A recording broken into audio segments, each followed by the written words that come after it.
Apakah kamu pernah merasa insecure atau gak nyaman lihat anak-anak muda itu udah mulai berinvestasi? Tenang aja, coba perhatikan gambar ini baik-baik. Aku akan jelaskan kenapa kamu gak perlu khawatir dan bagaimana cara melakukan percepatannya. Hai guys, apa kabarnya kamu di sana? Semoga kamu yang like video ini makin jago berinvestasi karena setiap Rabu, aku sudah siapin video baru buat kamu. Aku ingin membuka video ini dengan sebuah quote dari Bill Gates. Bill Gates pernah mengatakan, "If you are born poor, it's not your mistake. But if you die poor, it's your mistake." Kalau kita terjemahkan artinya, kalau kamu terlahir miskin, maka itu bukan salah kamu. Tapi jika kamu meninggal miskin, maka itu salahmu. Satu hal yang aku mau sampaikan, investasi itu bukan balapan. Setiap orang punya garis start yang berbeda-beda. Aku mau kasih lihat sekali lagi gambar di awal. Perhatikan baik-baik, ada orang yang terlahir di keluarga kaya, punya banyak fasilitas. Orang tuanya seorang pebisnis dengan banyak koneksi. Anaknya bisa kuliah di luar negeri, punya pacar anak orang kaya. Waktu kuliah juga bisa intern di perusahaan hebat rekanan orang tuanya. Uang jajannya aja udah lebih besar daripada UMR sebagian besar masyarakat Indonesia. Mereka bisa berinvestasi di usia mudanya, usia 20 tahun. Apakah hal itu membanggakan? Yes, karena nggak semua anak orang kaya juga bisa berhasil menjadi manusia. Banyak juga anak-anak orang kaya yang terlena dengan kekayaan orang tuanya dan jagonya ngabisin uang orang tuanya.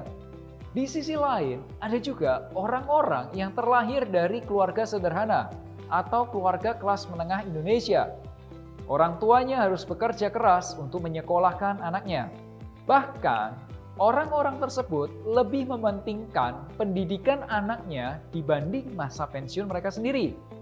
Sebagai anak yang berbakti, merasa sudah dibesarkan oleh orang tua yang baik hati, kamu kerja keras dan banyak bantu orang tuamu. Ujung-ujungnya, kamu menunda berinvestasi. Apakah itu juga membanggakan? Yes, karena kamu membuktikan bahwa kamu adalah anak yang bisa diandalkan. Jadi anak yang gak ngerepotin orang tua itu udah bagus. Apalagi kamu yang bisa bantu orang tua, itu namanya luar biasa. Lalu gimana, Vin? Kalau aku terlambat berinvestasi? Emangnya kenapa kalau kamu terlambat berinvestasi? Coba deh ceritain satu aja orang yang jatuh bangkrut karena dirinya terlambat berinvestasi atau tidak berinvestasi. Silahkan tulis di kolom komentar. Jika kamu nggak menemukan kasus itu, kamu boleh tulis tidak ada. Nah, coba kita hitung mana yang lebih banyak kasusnya. Hidup penuh pilihan, choose the right one. Aku adalah orang yang memiliki cara pikir, hidup kita itu sudah penuh pilihan. Apa pilihan yang kita punya? Apa pro and cons dari setiap pilihan tersebut? Dan apakah aku bisa menciptakan pilihan baru? Contoh nih ya, sewaktu kamu usia 20-an, kamu harus bekerja keras untuk dirimu sendiri dan harus bantu orang tua. Ujung-ujungnya, di usia 30-an kamu masih belum berani berkeluarga dan belum punya tabungan. Kemudian, gara-gara Instagram, YouTube, dan di podcast, kamu mulai terbuka dengan ide investasi. Bisa jadi pada saat usia 20-an, kamu tidak punya pilihan itu. Sekarang, kondisi keuangan kamu berbeda. Kamu bisa punya pilihan lain. Contoh, karir kamu sudah meningkat, penghasilan kamu sudah lebih besar. Lalu apa yang akan kamu lakukan? Apakah kamu mau membelanjakan untuk self-reward? Atau untuk mulai merencanakan keuangan dan berinvestasi? Apakah kamu mau belajar dulu? Katakanlah nunggu 10.000 jam untuk jadi seorang ahli.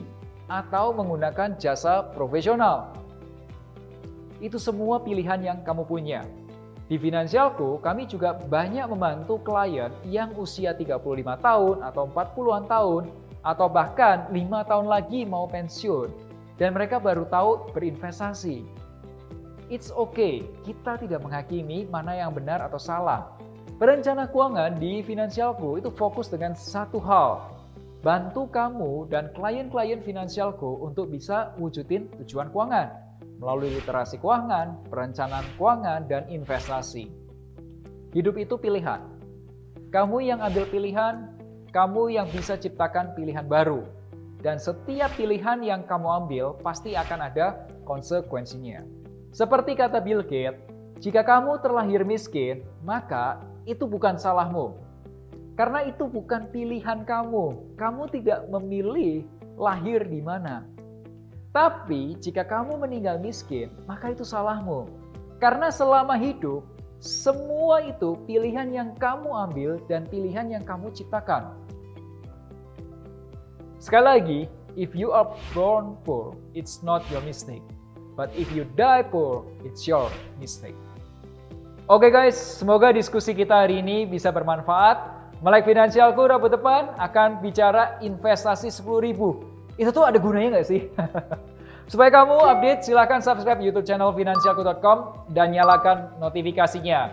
Tonton juga playlist investasi saham supaya kamu bisa lebih paham penjelasanku minggu depan. Akhir kata, make a plan and get your financial dreams come true. Finansialku.com